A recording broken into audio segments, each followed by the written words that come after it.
Bom dia a todos. Bom dia. Só mais um recado, se a dona Cleusa esqueci de falar para a senhora.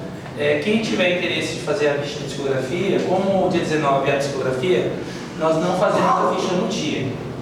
Então, hoje nós temos uma mocinha de azul ali, ó, tá levantando a mão, Luciane. Ela está fazendo a ficha. Então, se vocês tiverem interesse, procure.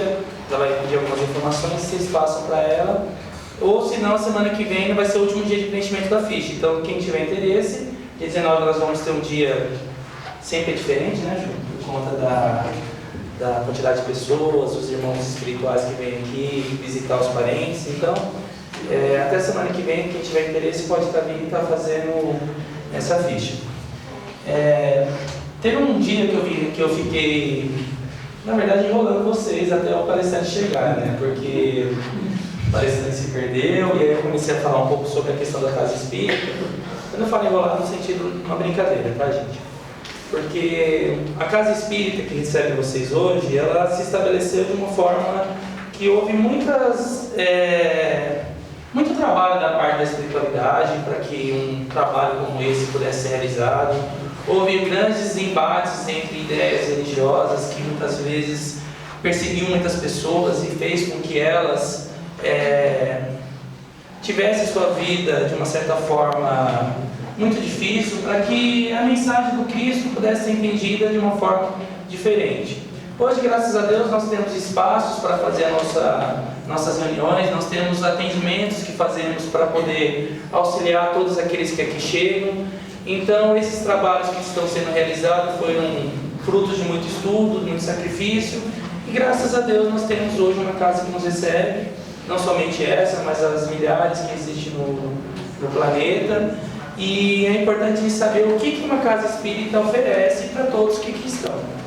Primeiro que quando você chegou aqui na casa, vocês sabem que nós temos um trabalho de passe, e esse trabalho de passe é onde vai ter médios que antes de vocês chegarem já estão fazendo um estudo, um preparo, para que na hora que vocês entrarem naquela sala possa receber aquilo que é necessário em termos de fluidos espirituais. Eu vou explicar um pouco o que é isso. Então os médios já estão lá se preparando para que esse trabalho seja realizado e quando vocês entrem, vocês possam receber isso. Nós temos um trabalho que é a orientação, que nós temos pessoas que estão ali aptos até ouvi-los e tentar passar alguma informação que possa auxiliar vocês no sentido de que essa conduta que nós muitas vezes temos, que muitas vezes não temos uma visão exata de qual é o caminho que devemos seguir devido a alguns embates, alguns obstáculos que nós temos. Então o orientador tem como função tentar de uma certa forma ajudar a pessoa a perceber as diretrizes que devem ser tomadas. Então se nós percebemos que existe alguma questão espiritual também, nós vamos oferecer um tratamento para essa pessoa. Então nós temos a orientação, inclusive está tendo agora, o pessoal sentado no fundo irão passar. Após esse trabalho nós vamos ter aqui o IEM, que é o intercâmbio mediúnico, onde médios preparados, que estudaram vários anos, fizeram todo um estudo e todo um preparo para poder receber esses irmãos que espiritualmente estão necessitados de uma palavra de conforto, necessidade de um abraço, necessidade de alguma orientação. Então eles se preparam e ficam lá esperando esses trabalhos, para que quando os médicos chegar lá, eles possam dar suas manifestações, para quando vocês entrem nessa sala, vocês recebam esse mesmo auxílio. E essa palestra que serve como uma forma de motivá-los ou refletir sobre as questões relacionadas à vida. Então toda a casa espírita, desde a sua entrada até a sua saída, é uma casa que oferece um tratamento. É uma casa que oferece uma nova visão sobre a questão de como devemos nos portar. Então, os objetivos de uma casa espírita é fazer com que nós nos aproximemos do quadro que está aqui, de Jesus. Então, assim, uma casa espírita é uma casa cristã. Igual qualquer religião que te aproxima dos princípios de Jesus, é uma religião cristã. Então, nós somos uma religião cristã. Como que essa religião cristã, então, ela se estabeleceu? Primeiro, que a questão da espiritualidade não é uma questão de agora. Hoje nós entendemos, quem entra na casa, que nós não somos esse corpo. Nós momentaneamente habitamos esse corpo devido à nossa necessidade de aprendizado. Então automaticamente nós estamos numa escola e nessa escola nós temos que aprender alguma coisa. Então, desde o momento da nossa concepção, quando chegamos aqui na Terra, nós nos matriculamos nessa escola que é a vida material. E o final dessa vida material, nós podemos ter êxito em tudo aquilo que nós nos propomos a aprender, ou temos que voltar e refazer algumas lições que deixamos de fazer. Então a vida material é uma escola. E o pedagogo que trabalha conosco para que nós aprendamos isso é Jesus, que sob a tutela, por tudo que Deus deu para ele como objetivo de trabalhar conosco, é o que nós fazemos aqui na Terra, que é aprender a sermos melhores a cada dia. Quando Kardec reencarnou em 1804 em Lyon, na França, ele foi preparado para que todas as informações que o Espiritismo fosse trazer, para que a posterioridade tivesse condições de assimilar aquele aprendizado, entender coisas que até então estavam obscuras, fez com que a espiritualidade trabalhasse com ele de tal forma que ele se tornasse uma pessoa, um cientista, porque essa foi sua formação, desde a sua infância, quando ele estudou no Instituto Pestalozzi, em Yverdon, na Suíça, onde ele aprendeu os métodos da pedagogia moderna, onde simplesmente aquela questão de punir aquela pessoa que está aprendendo já não fazia tanto sentido do que educar de uma outra forma, onde aqueles que estivessem mais adiantados auxiliassem os que estão mais atrasados, e Kardec foi um desses monitores que fez isso, já estava preparando ele para que quando ele fosse trazer as informações que fosse compor o Livro dos Espíritos, fosse uma informação clara, de maneira que todos aqueles que pegassem esse livro e folheassem esse livro já pudessem entender de uma forma que você não precisasse refletir a ponto de você entrar no campo do ocultismo, do esoterismo, de maneira que cada um tivesse uma interpretação de acordo com a sua bagagem cultural que até então cada um tem. Tudo que a espiritualidade trouxe como informação é claro para todos que estão lendo. Então Kardec ele foi preparado para isso. Então, quando ele nasceu em 1804, depois estudou com Pestalozzi, ele estava sendo preparado. Então ele se formou um homem de ciência.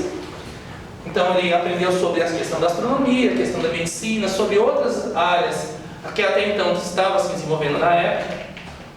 Aprendeu sobre letras, então ele falava alemão, falava italiano, o francês, falava outras línguas. Tanto que vários livros ele fez uma tradução, publicou vários trabalhos, vários ensaios sobre educação, sistema educacional da França.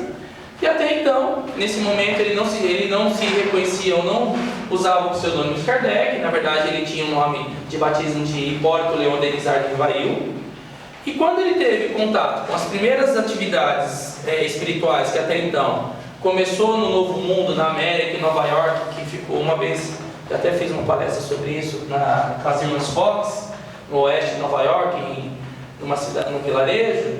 Essa espiritualidade já estava se manifestando para o mundo de tal forma que os espíritos que até então davam a comunicação, eles foram o quê? Eles foram permitindo que essas comunicações fossem feitas em vários cantos do mundo para dar um relato de que havia um mundo além desse material que nós temos. E Kardec, como homem de ciência, fez o quê? Entrou em contato com essas informações, por pessoas que até então para ele era muito cara e pessoas que tinham, de uma certa forma, que ele julgava como pessoas honestas, pessoas que não estavam ali brincando.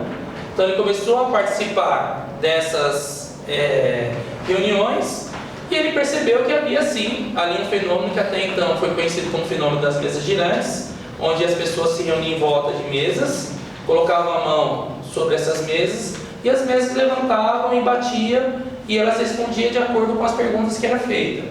Como Kardec é um homem de ciência e ele percebeu que as respostas estavam vindo com as pancadas que eram dadas pelas mesas que levantavam e batiam, ele ainda assim falava: até que me prove que uma mesa tem um sistema nervoso e que consiga responder, ainda assim eu duvidarei.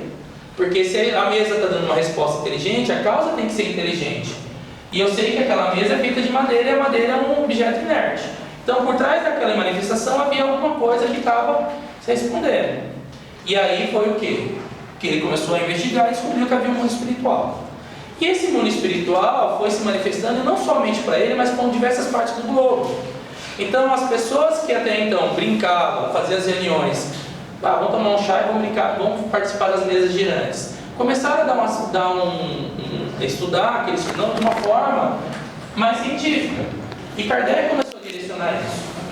Então, quando ele começou a direcionar esse estudo, foi quando ele publicou em 18 de abril de 1857 o Livro dos Espíritos, que tem 501 perguntas essas que ele fazia aos espíritos, e depois os espíritos respondiam e ele compilava as respostas. Mandava as mesmas perguntas aos correspondentes que tinha em outros lugares, na França ou em outros países, e as respostas vinham semelhantes. Devido à semelhança das respostas, ele começou a construir um livro, que é o Livro dos Espíritos. E com essa publicação em 18 de abril, data a fundação do Espiritismo, que é a religião que hoje nós estamos aqui professando. E aí ele teve um desdobramento dessas perguntas, quando foi em 1860, ele publicou a segunda edição do Livro dos Espíritos, a definitiva, já não mais com 501 perguntas, mas com 1019 perguntas. E depois, em 61, ele publicou o Livro dos Médios, 64, o Evangelho segundo o Espiritismo, em 1865, O Céu e o Inferno, em 1868, a Gênesis. Esses são os 5 livros que fazem parte da codificação. E o que esses livros trazem para a gente? Ele traz informações sobre a vida espiritual, sobre a maneira de nós nos conduzirmos em relação à nossa sociedade, a maneira como nós encaramos a vida.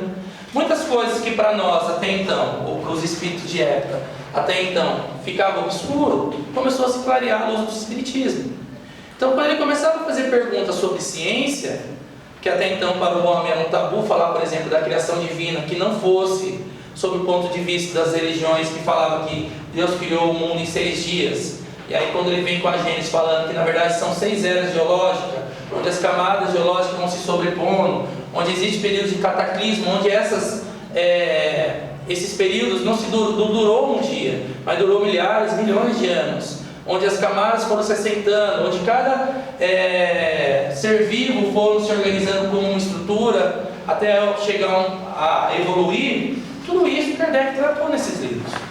Quando fala sobre a questão espiritual, sobre quando nós desencarnamos, perdemos esse corpo físico, o que acontece? Será que nós vamos para o inferno? Se fôssemos pensar em nós agora, qual seria o caminho que vocês acham que vocês iriam? Tem muitos anjinhos aqui que vão para o céu? Então, provavelmente a maioria de nós, inclusive eu, iria para o inferno. No máximo eu iria para o purgatório, mas eu acredito que talvez não.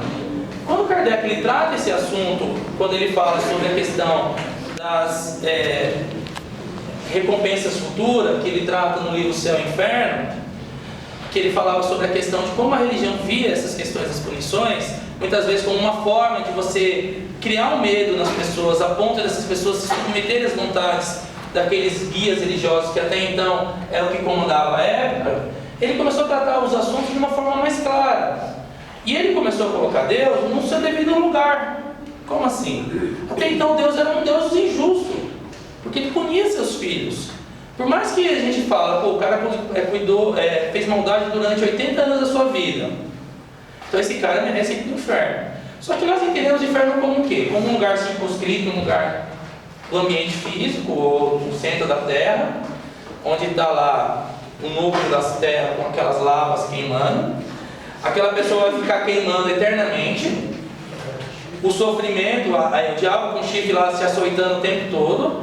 Você vai sofrendo o tempo todo, porém você não morre, mas você sofre. Então os 80 anos de punição, 80 anos de maldade que você fez, ser punido por uma eternidade, no mínimo nós temos que temer a Deus. Então nós temos algumas religiões que falam, eu temo a Deus. Vocês devem ter ouvido alguém falar isso alguma vez para vocês. Eu sou um temente a Deus. Quando Kardec ele começa a analisar essas informações no Evangelho segundo o Espiritismo, no Céu e Inferno, ele começa a falar para nós o seguinte: a espiritualidade nos fala que Deus é misericordioso. O que é ter misericórdia? Misericórdia é compaixão dos nossos erros, do nosso sofrimento, daqueles que são desvalidos muitas vezes de informações a ponto de tomar uma conduta muitas vezes errada, mas que Deus olha para nós de uma forma que nos ama como um pai, como uma mãe que está ali sempre nos ajudando a ser reconduzido no caminho da vida.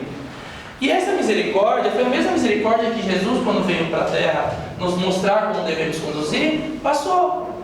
Quando ele estava lá no Calvário, que ele estava, as pessoas já tinham pendurado nos seus pregos, e quando ele olhou para aquelas pessoas e falou: Pai, perdoai-os porque eles não sabem o que fazem, ele mostrou já a misericórdia divina ali, que no momento em que as pessoas estavam ali todas alvoroçadas, querendo condenar uma pessoa que veio na verdade falar do amor, e esse amor foi entendido como uma insurreição contra o sistema político da época, ali já havia misericórdia. Quando essa religião começou a se estabelecer, começou os primeiros cristãos a ser queimado vivo lá na Via Ápia, na Roma, onde eles faziam tocha com os cristãos, onde eles começaram a se organizar como grupos religiosos, a cultuar o amor que Cristo nos ensinou. Naquele momento, a religião estava no momento em que a luz de Jesus ainda estava iluminando a todos, de modo que as pessoas sentiam ainda a presença forte do Mestre. Porém, o que acontece? Com o passar do tempo, as pessoas elas voltam a ser o que eram ou se mostram do jeito que eram. Então o homem começou a usar isso como sistema político de maneira que todos aqueles que estivessem seguindo a religião cristã começassem a seguir o quê? Uma hierarquia. Onde você vai ter o Papa, você vai ter os arcebispos, você vai ter os bispos, os padres.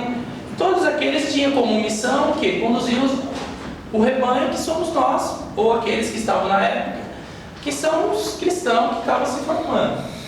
Porém, o que acontece? Como qualquer pessoa, nós nos deixamos muitas vezes corromper pela questão material. Nós temos dentro de nós o quê? Um egoísmo muito forte.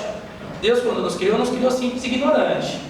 Porém, a forma como nós nos conduzimos na vida,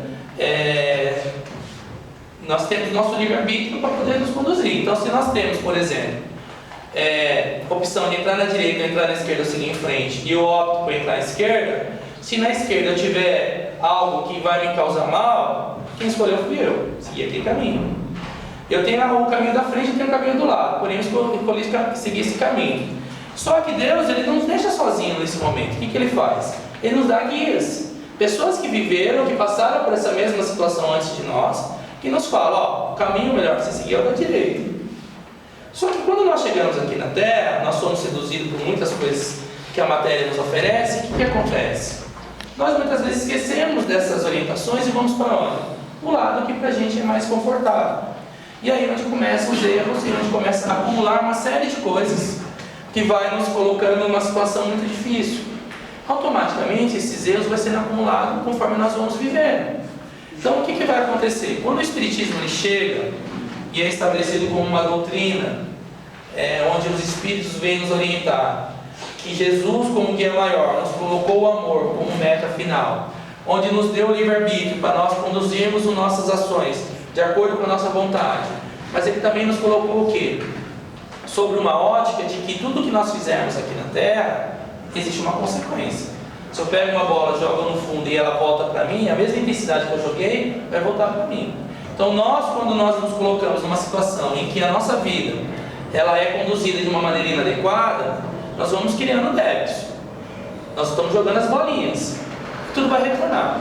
E quando nós chegamos ao ponto de recolher ou de colher tudo aquilo que nós jogamos, muitas vezes nós nos sentimos fracos, desgostosos e acreditando que Deus está sendo injusto conosco. Por quê? Porque Ele simplesmente nos está punindo por uma coisa que até então eu não tenho consciência do que eu fiz. E aí nós começamos a ver as mazelas humanas aparecendo. Nós começamos a ver o quê? Pessoas que estão infelizes, acreditando que ela nasceu de uma forma que é para sofrer, que vive uma situação de penúria, e que se Deus colocou essa situação de penúria para ele, e o outro está numa certa forma com um conforto maior do que eu tenho, eu começo a ligar Deus como Deus injusto.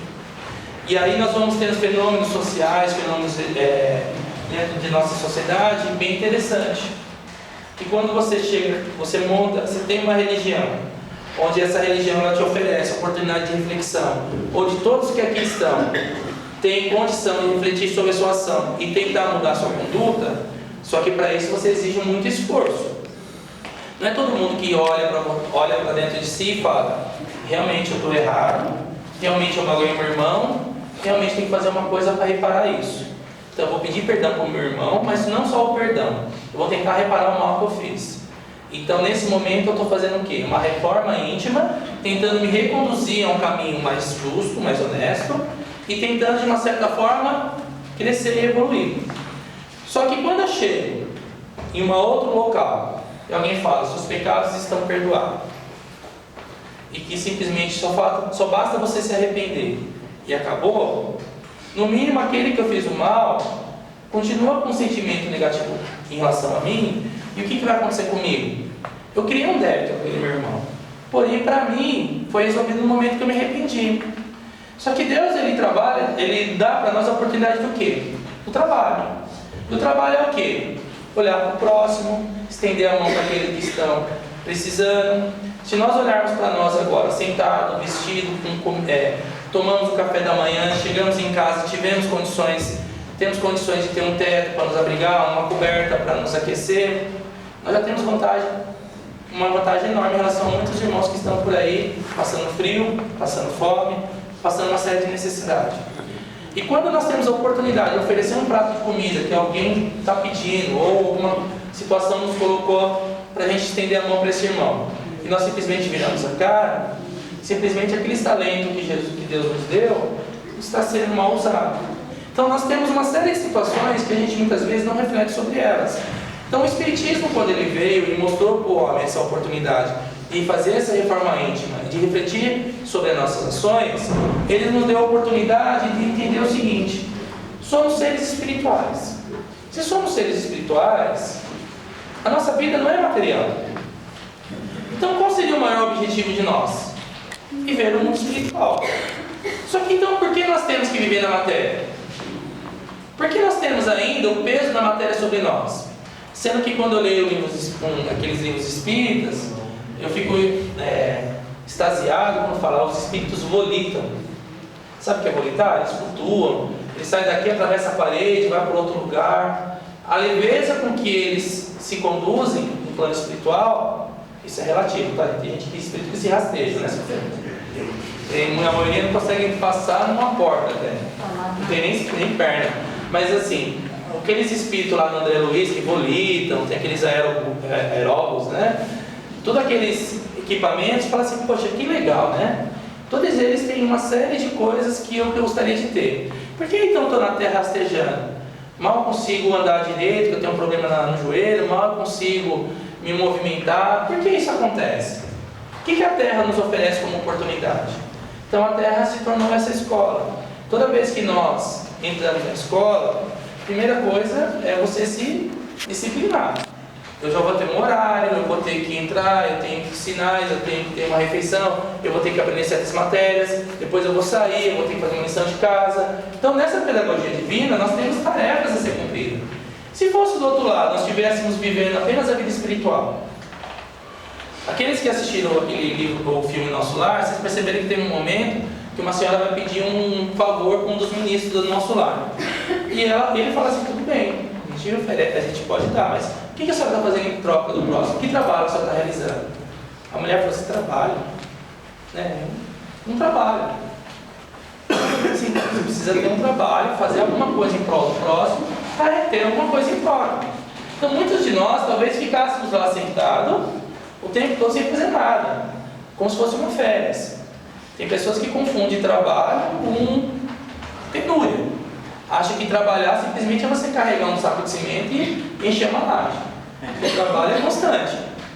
A partir do momento que você faz uma atividade, você está fazendo um trabalho. E esses trabalhos são prazerosos para alguns, outros nem tanto. Quando é um trabalho que eu sou obrigado a fazer devido a ter os recursos materiais, esse trabalho nem sempre é prazeroso, mas é necessário porque ele me disciplina de alguma forma e eu tenho algo em troca. E os trabalhos que nós temos aqui são trabalhos que também são espirituais. Quando o irmão chega para nós falando que ele tem dificuldade de relacionamento com outro irmão, e que esse irmão que está com essa dificuldade cometeu vários erros, porém ele não reconhece que os erros também são deles, e começa a cobrar do outro uma postura, e nós ajudamos ele a entender que também ele tem que mudar a sua postura.